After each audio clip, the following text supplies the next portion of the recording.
Ciao a tutti e a tutte, benvenuti e benvenute sul canale di Letture Metropolitane. Oggi abbiamo un ospite speciale, sono molto contenta di avere qui Claire Molley per parlare del suo libro pubblicato in Italia da 21 Lettere che si intitola La spia che amava. Eccolo qua.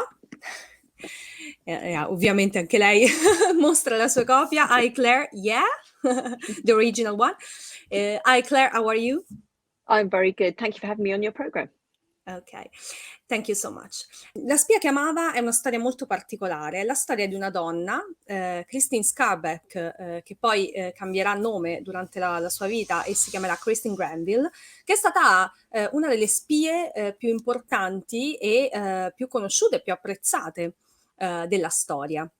Ha una storia molto emozionante, molto complessa, una storia di viaggi, di grandi viaggi, dalla Polonia all'Inghilterra, anche l'Italia. È stata una donna particolarmente forte e che ha rotto molti stereotipi anche nella sua epoca. Quindi iniziamo subito chiedendo a Claire Molley quando ha incontrato Christine e come mai ha deciso di raccontare la sua storia.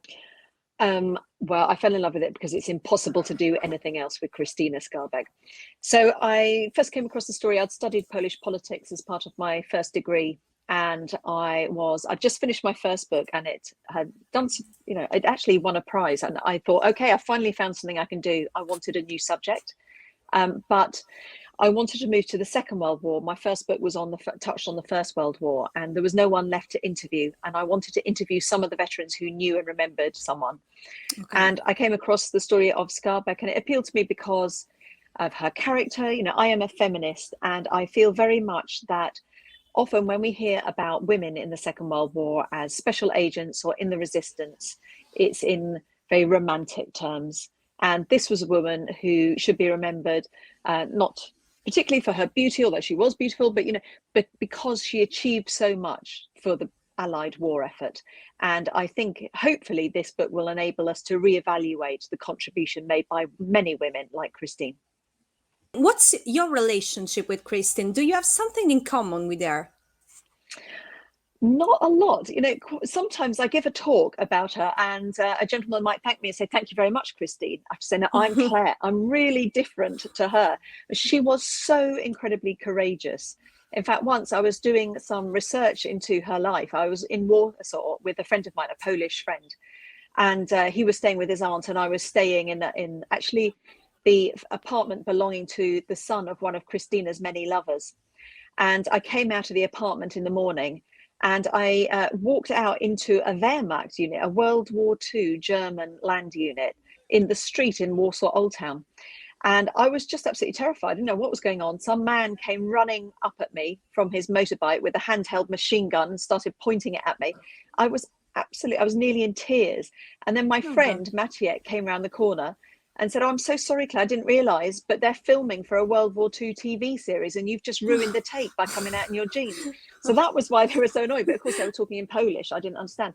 So I realised then that Christine was actually arrested during the war by the Gestapo, in fact, and she was a female special agent. She was working for the British. Her mother had been born Jewish.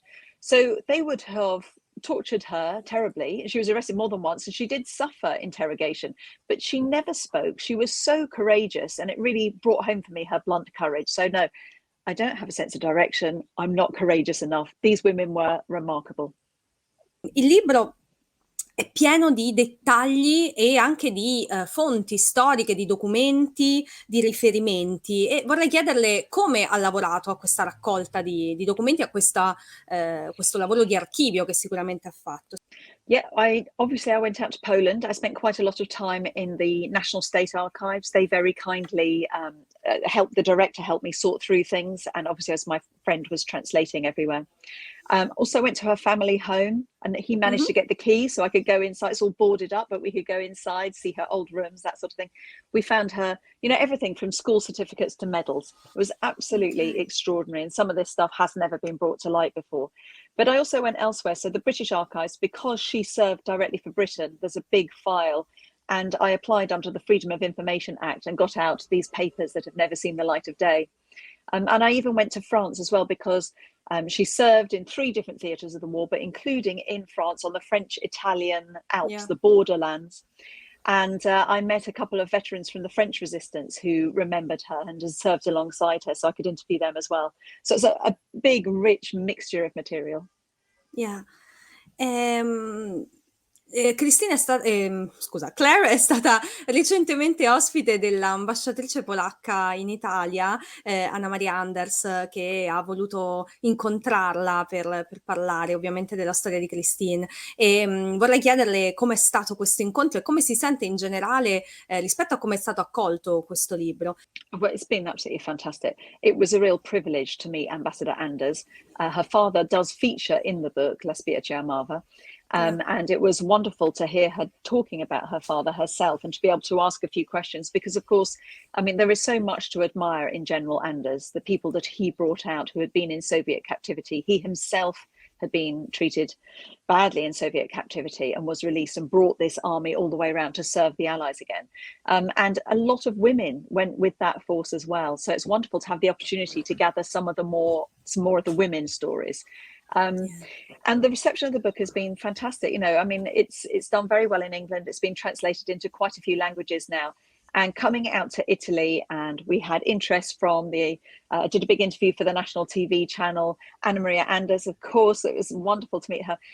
That's great. She's now got a copy in English and in Italian. So, so yeah, it's been really wonderful. I think what touches me most is I've met a number of people whose lives were touched by Christine. So some of the people whose fathers, you know, she saved the lives of their fathers. Okay. And so to interview people like that, and I have made very good friends with the daughter of, it's actually her goddaughter, who's also called Christine in her honour in the UK.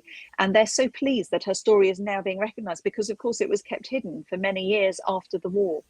And now we've got a bronze bust in London to her, and English Heritage have provided a blue plaque for the last place where she lived. So she's now part of our national story. And her portrait is in the National Portrait Gallery. Okay. But of course, she was a really international woman. She was born in Poland. She served in France. She crossed the border to Italy for a while. And she, of course, died and lived the rest of her life, and eventually died in London. So, yeah. A proposito di questo, Claire spesso si è occupata di donne straordinarie che hanno compiuto grandi imprese nella storia, o che comunque hanno lasciato il loro segno. Però sappiamo molto spesso le donne, sia nella storia che nella letteratura, vengono cancellate o non ricordate, e vorrei chiederle cosa ne pensa e secondo lei perché succede questo. It's absolutely right. There is this it's left a rich seam of untold women's stories, which I have been going to. And I would be delighted to write I write factual books, history books. I'd love to write about a man, but many of the men's stories have already been told, and the women are still waiting. So, and I think there's many reasons for this. Partly, when I was writing my most recent book called The Women Who Flew for Hitler, there were 2 women who served as test pilots for the Third Reich, and they're very different women. The first was a fanatical Nazi. She's very well known. Her name is Hannah Reich, and all her papers are in the state archives. But the second was very unknown. Hardly anything has been written on her before. And that's partly because she was Jewish, but partly also, well, part Jewish, but partly also because she was a woman. And when she was involved in the resistance against Hitler, and when the men who she served with, their papers all went to state and military archives, and hers were basically sent back to her family marked as domestic, as if, you know, women's diaries and women's papers couldn't have historical value. And so they haven't been seen by historians in the archives. So it's very important to go back to source when you're looking at women's histories. But also, I think when women's stories are talked about, as I was saying earlier, you know, we tend to focus on the courage of the women, and sometimes they paid the ultimate price, you know, that they sacrificed their lives. And of course, we need to remember and honour that, absolutely. But I think we're less good at remembering how effective these women could be. And a lot of this work was undertaken by women because the men were required to either be in the army or to do forced labour for the Nazi Germans. And the women were still able to walk around occupied territory and be less suspicious. So they had a large role, a major role in Italy as well, you know, as couriers, as messengers, as wireless operators and so on. But they also did a lot more: assassination teams, sabotage, all sorts of fighting on the front line. And that is a story that's not really been told yet. Well, I'm working on it. Yeah, basta pensare alle partigiane, per esempio.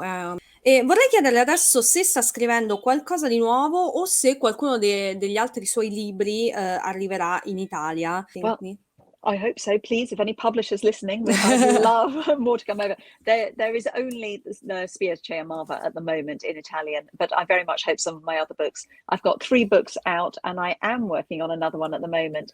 It's a story, another remarkable woman. She's the only woman that managed to get from occupied Warsaw to London during the war, reported to the commander-in-chief, changed Polish policy forever, and was the only woman who was parachuted behind enemy lines into Poland, Nazi-occupied Poland. Absolutely remarkable. She went with the Polish elite special force paratroopers, who are known as the Cichociemni, which means the silent and unseen. Ok. So she's the only female member of them, and she is an incredible woman. Her name is Zo, Agent Zo. Ok.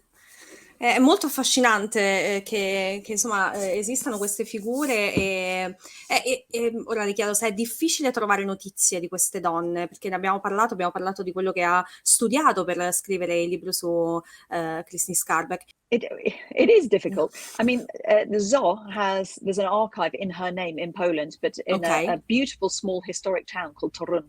So I've been there, and this small archive is run by her niece. So I spoke with her. So she's a family member, and she actually only died in 2009. So I interviewed a lot, maybe 13, 15 people who knew her. But I started off with a complete blank sheet. In England, there is nothing. You know, she's not that well known. I mean, over here, no one's heard of her at all. And that is wrong, because she trained for a long time in Britain. You spent a lot of time in Britain in the war. So we need to remember these stories that are also about international collaboration. Yeah.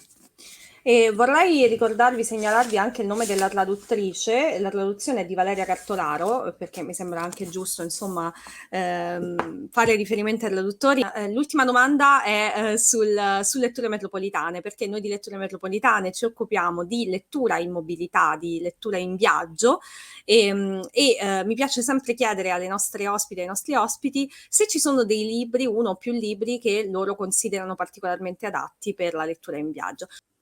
Oh my gosh. I mean, all the reading I do is mainly Second World War, but I agree with you. I like to read a book in the place that I'm visiting, the location. Yeah. So I've read a couple of very good books actually on Italy in the Second World War, because of course your history, a bit like Poland, is very complicated during the war. So there's one called A House in the Mountains by Caroline Moorhead. I thought that was excellent, and that's about the female partisans. So yes, like you, I like to tune my reading to my environment. Well, I mean, although I spend most of my time reading about the Second World War, I also love great literature. So my eldest daughter has just gone to university. I'm missing her terribly. So I'm trying to read some of the stuff she's reading as well. But she knows far more to make about a it connection, than I do. to make a connection. Exactly. But I think I'm very helpful with her, but she says, no, thanks, Mum. It's all right. Ok.